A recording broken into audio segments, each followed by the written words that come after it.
All right, hello, ladies and gentlemen. Welcome to this next lesson in our installment of lessons where we are diving into how to create a React and Spring Boot web app from scratch. In this one, we're going to be diving into a lot more of the business logic in that when a student has or is about to submit an assignment, it should check and see if they have completed whatever assignments already, and then it should pre-select the correct assignment that will represent the next assignment that they need to submit, right? So in the previous lesson, we had done some work on the back end to pre-populate this drop-down list with the different assignment numbers. So that's great, but now we need to, like I said, introduce the actual logic to not only save this value, but also to update all the views and to properly select one as well. So I'll try to get to that in this lesson if possible. So if that sounds good to you, stick around.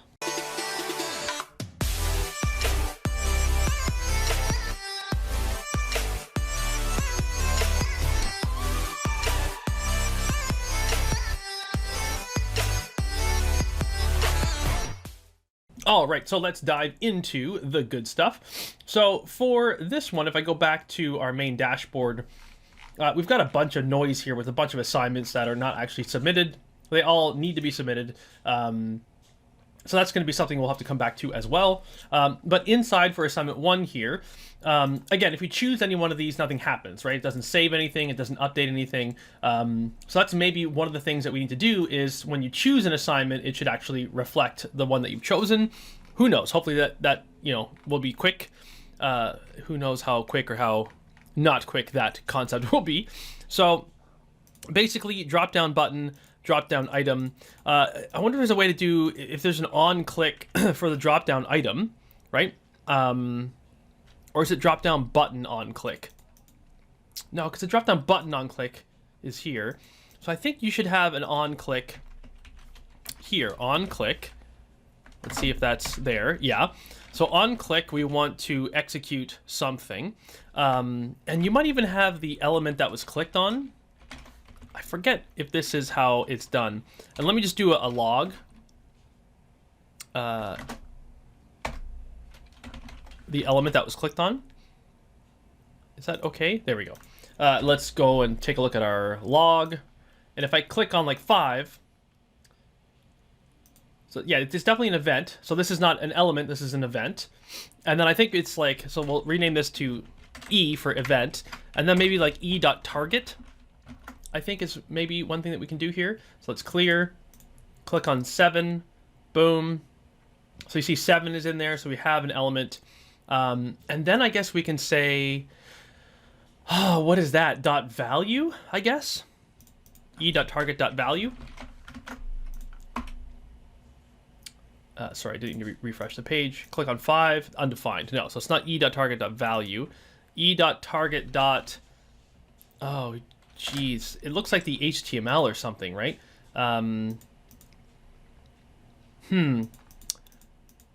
Maybe dot key? Nope. Dot event key? No. So let's see. React, Bootstrap, drop down on click.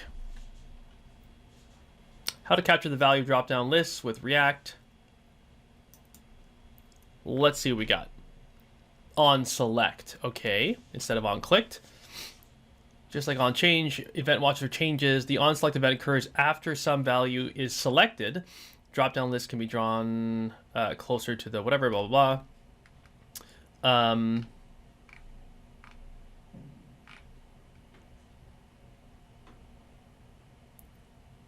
Okay, I don't see. Oh, here it is. On select. Oh, it's on the drop down button. Handle select.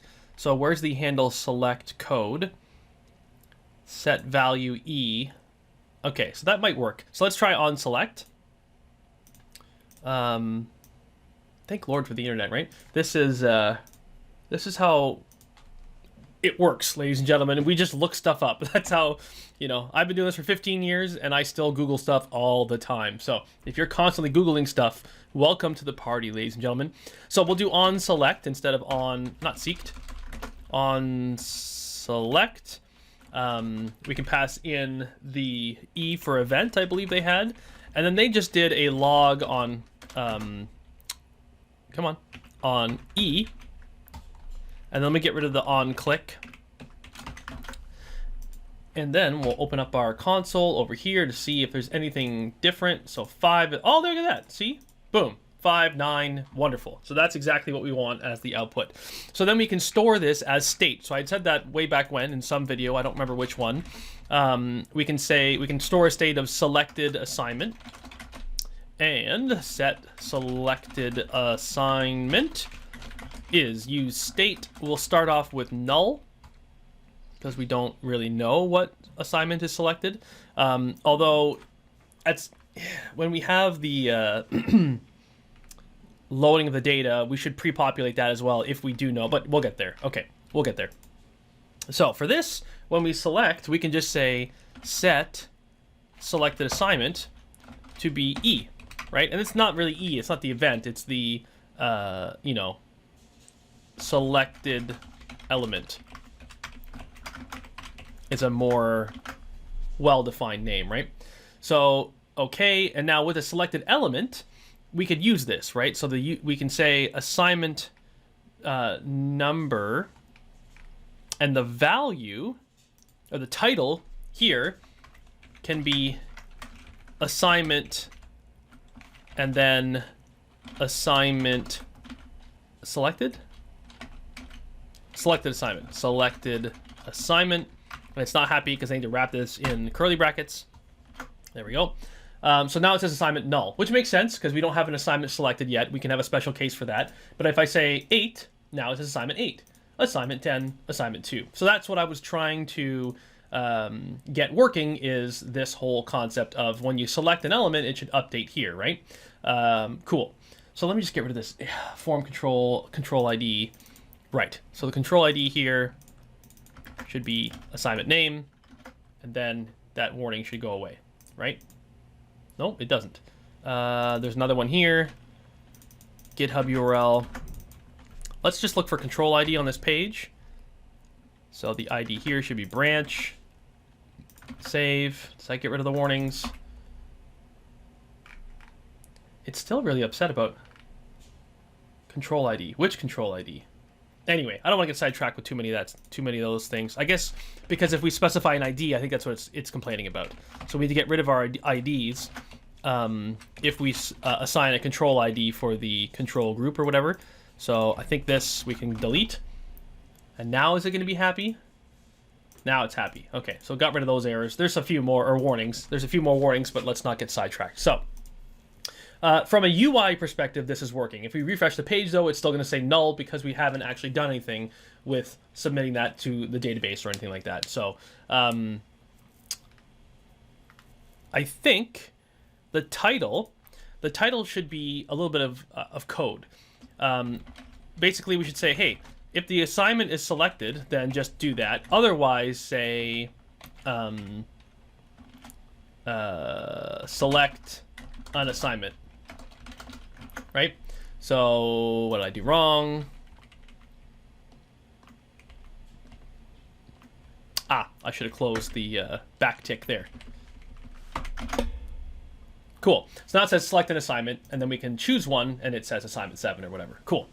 And if the title, so for the title of the page, just to continue down this sort of rabbit hole of minor tweaks, we can basically say, hey, for this column, if the assignment has a name, is that? No, because we don't have a name. If there is a, if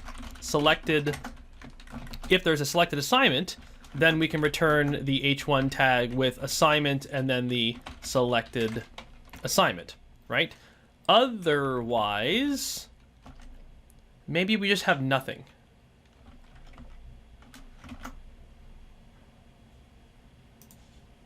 Right? We can have nothing there for now. Anyway, good enough. We'll have nothing, and then if we select something, boop, then it says assignment 2. Cool. Okay, so the next most important thing here is when we submit the assignment with like a branch name or whatever, if we say main for the branch name and say submit, it should actually persist this selection for assignment 2. Right now it does not. It persists the other stuff, but not the assignment number that was selected.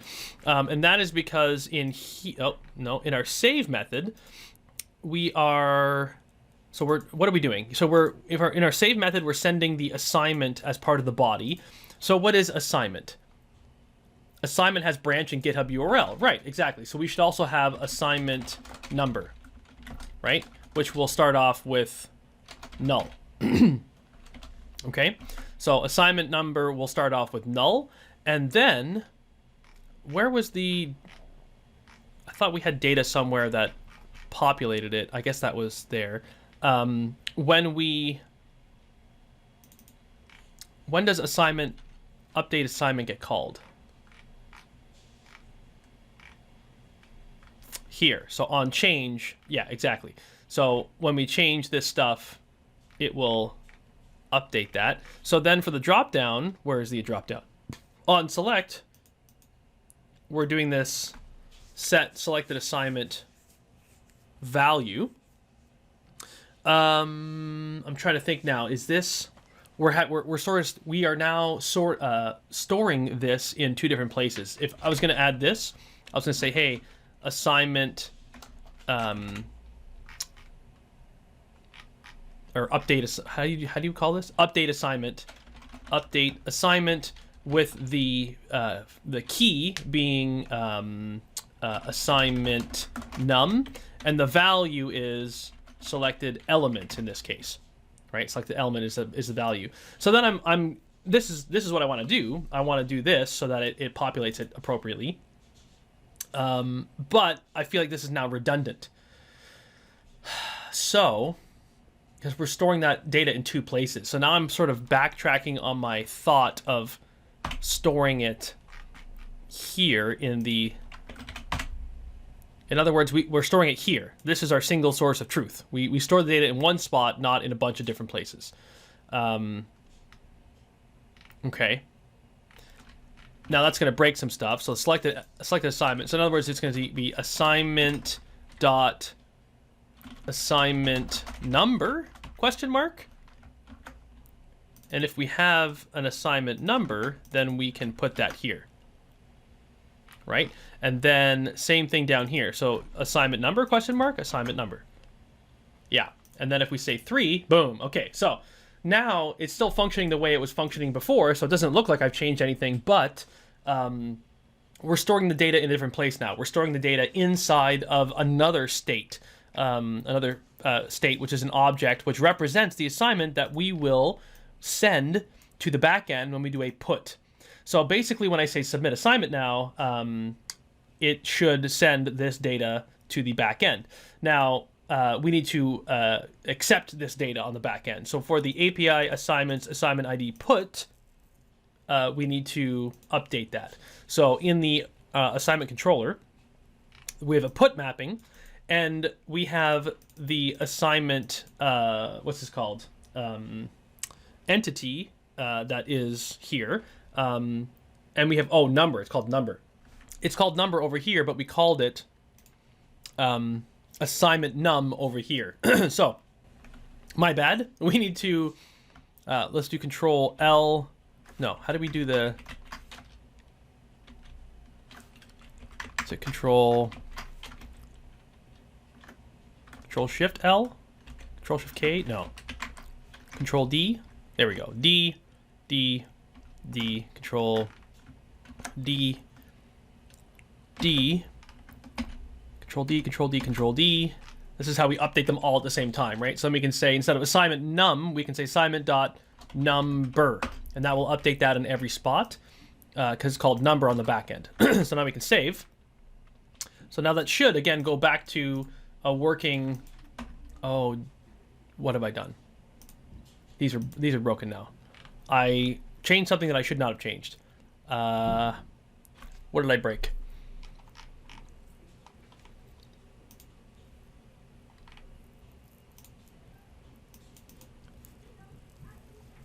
this is not called number. This is called assignment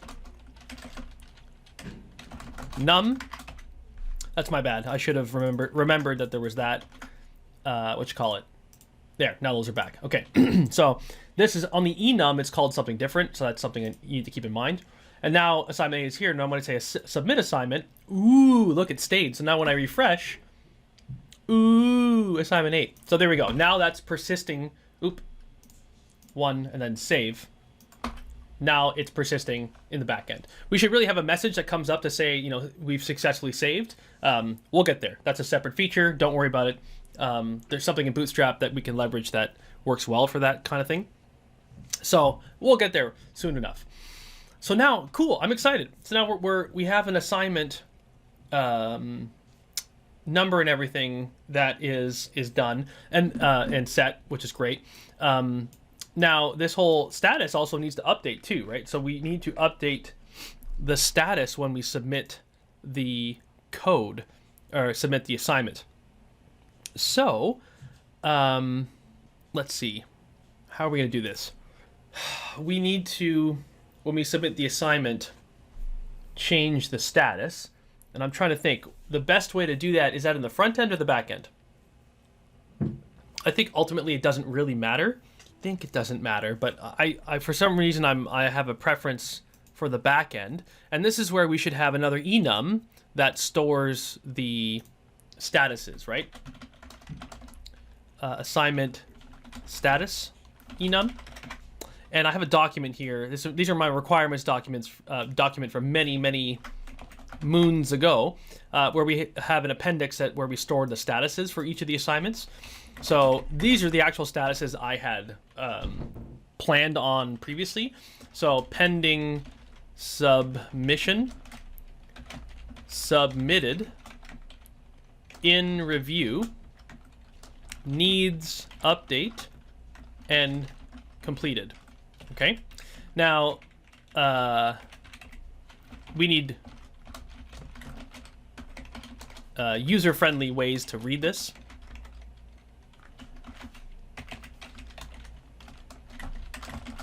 So I'm going to create the user-friendly ways to, needs update, the user-friendly values, completed. Cool. So now, same thing as before, right? We need to create a constructor for this. So can we just create a constructor here using fields? Using superclass? Okay. I'll just do it myself.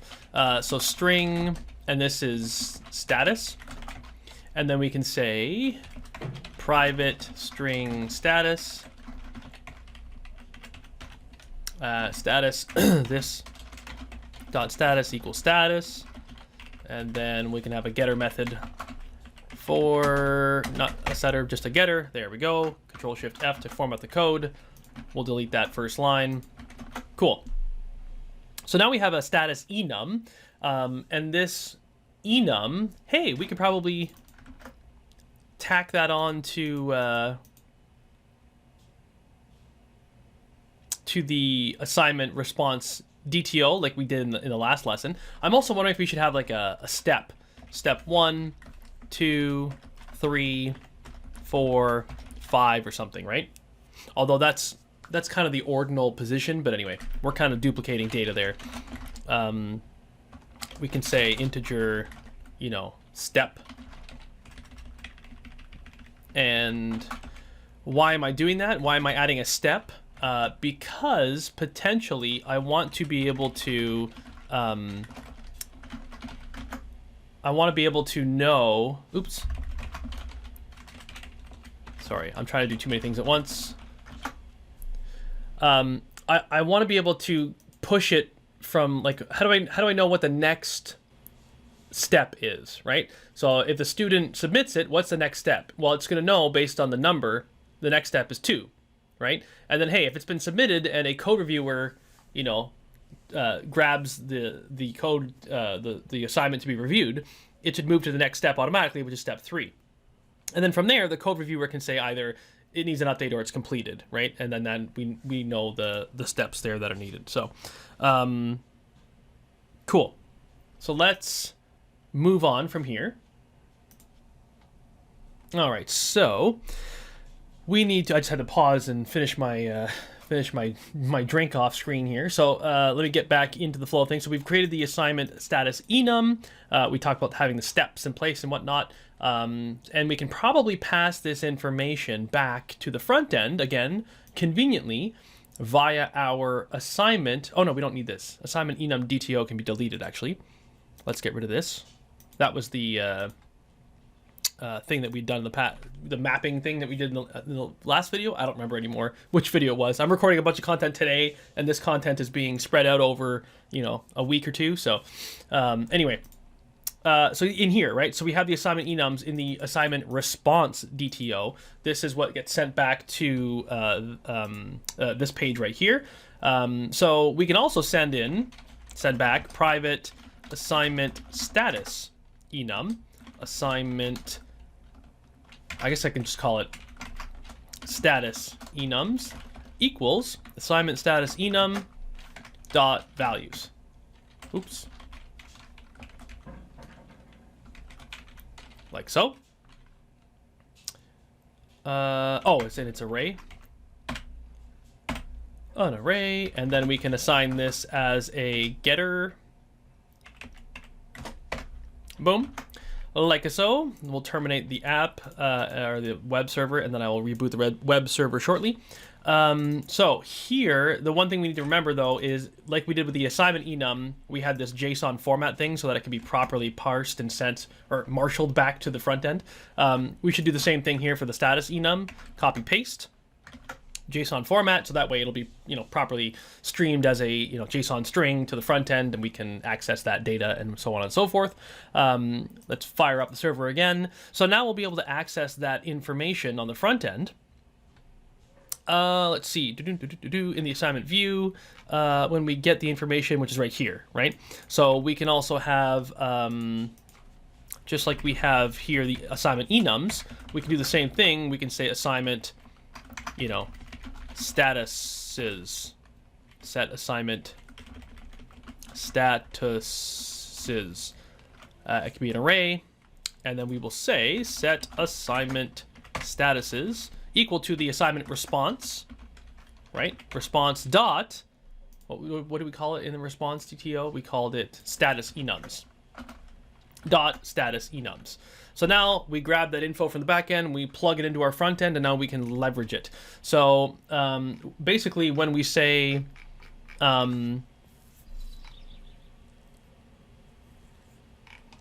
the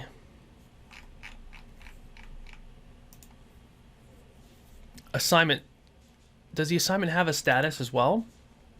The assignment, yeah, it does, status. Okay, so really this, if we're you know, doing this properly, this should really be the enum. But again, we can refactor that. I don't want to get too sidetracked with the nitty gritty, because I think assigning this to an enum might confuse the hibernate or something. So I don't want to just introduce that complexity just yet. But it's good to know that we have a status that we can update. So basically, what we can do here is we can have a status as well, right? Which will be null at first, and comma, and the status being null will represent, or I guess we can make it the first, would we make it the first assignment status by default? Probably just null. I think null is the more appropriate state when we're just initializing it. And then when we want to populate the assignment data, it should populate the status, right? Yeah, because it should, I believe, if I'm not mistaken, it should populate the status with the actual status that the assignment is in. Now, when we don't have a status yet, so when we submit the assignment, which is in the save button essentially, and we do the put, when we're submitting it, we're essentially saying take what's in the assignment object and submit it. But before we do this, I kind of want to say, hey, if the assignment dot assignment dot status is null, then this implies that the student is submitting the assignment for the first time. Probably. That's my guess. So then we can say, hey, update the assignment status, right? So we can say update assignment status to be assignment statuses at 0, no, at 1, and then dot something, probably. So the assignment status at 1, assignment status enum at 1 would be this guy, submitted, and we'll get the dot status. Dot status.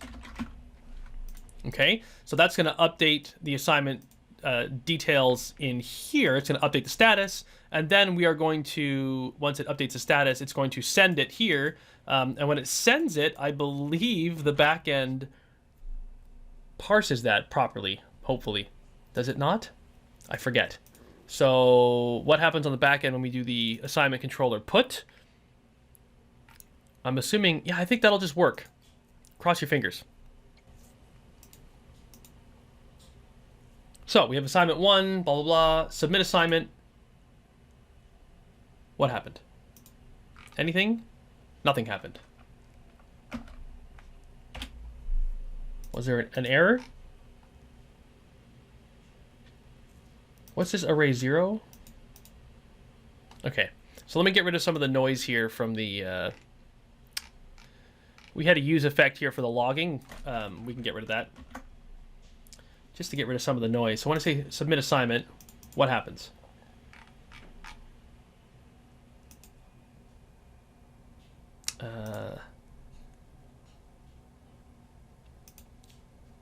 I guess we could put a breakpoint. That's probably the best thing to do. Put a breakpoint right here. Are we running in debug mode? No, we're not. I need to run it in debug mode.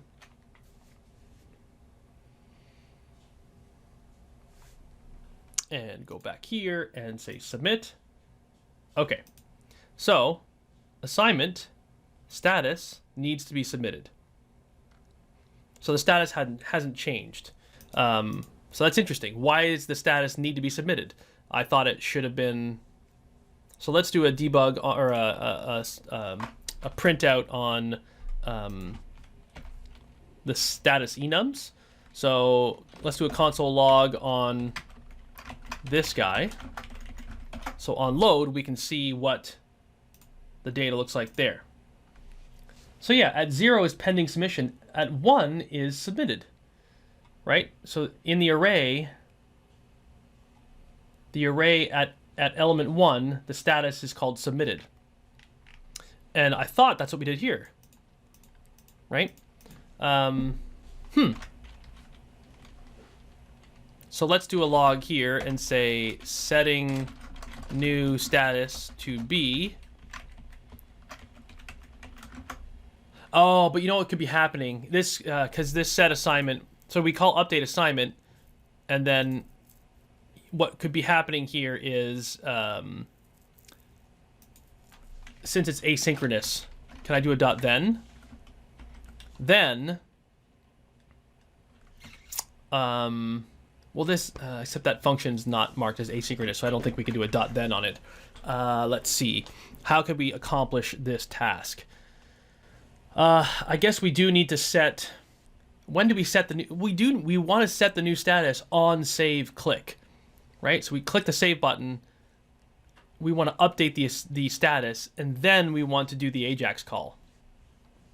So this is tricky, because I think what it's doing is it's starting this code, and then it just blows through and starts this code asynchronously before this is finished updating the status. So it's kind of like we need to make this asynchronous and await the set assignment, and then that might work.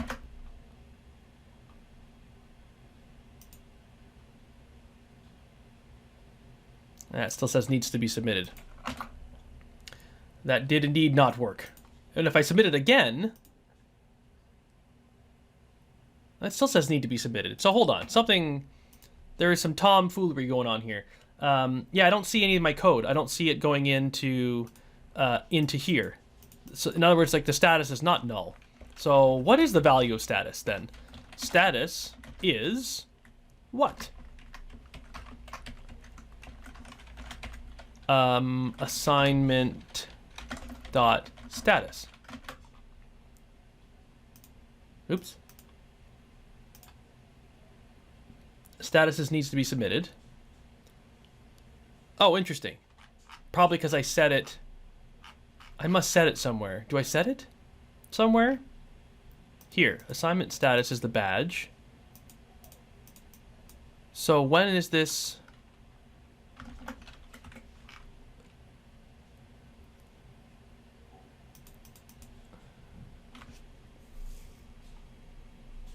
Oh, but you know what? That's probably because that's what it is in the database. So hold on. In our database, for the assignment submission app, if I go select star from assignments, select star from assignments. Sorry for the white screen all of a sudden. Assignment. The statuses here all needs to be submitted. So I must have hard-coded that somewhere.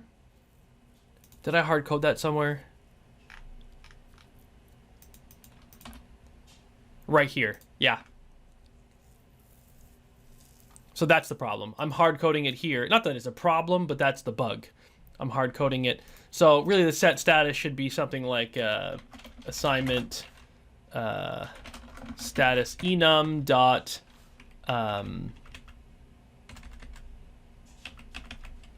pending submission dot get status, right? And then let me I'm gonna have to let me delete everything from this table. So delete from assignment, because the data in there is sort of wrong now. Also, while we're here, we can drop the name, right? So let's in assignment we'll say drop column name. I've been meaning to do that.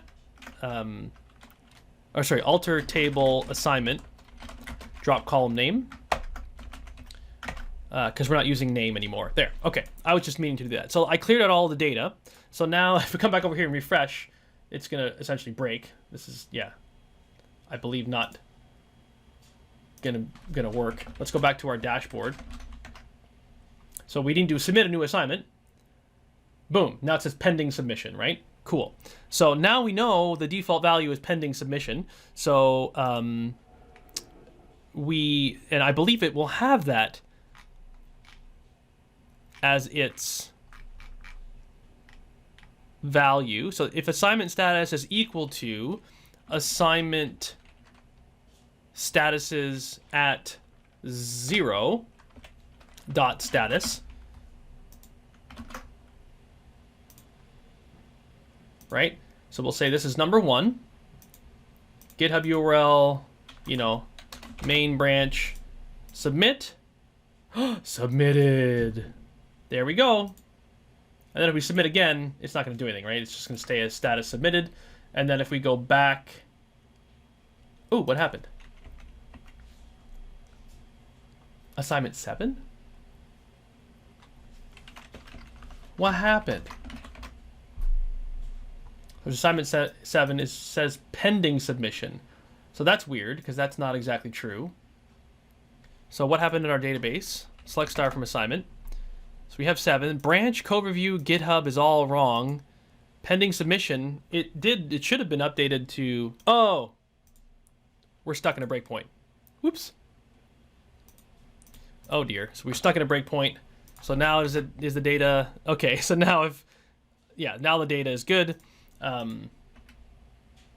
There. Assignment 1 submitted. So that was just, I was stuck in a breakpoint, so that's why it was not working properly. Cool. Excellent. So now we have some of this working. Now, I tried my best to get through as much as we could in this one, but in the next one, we'll probably dive into more of the business logic, right? So basically, the business logic is when you're back in the dashboard, Also, this is wrong. I need to update this.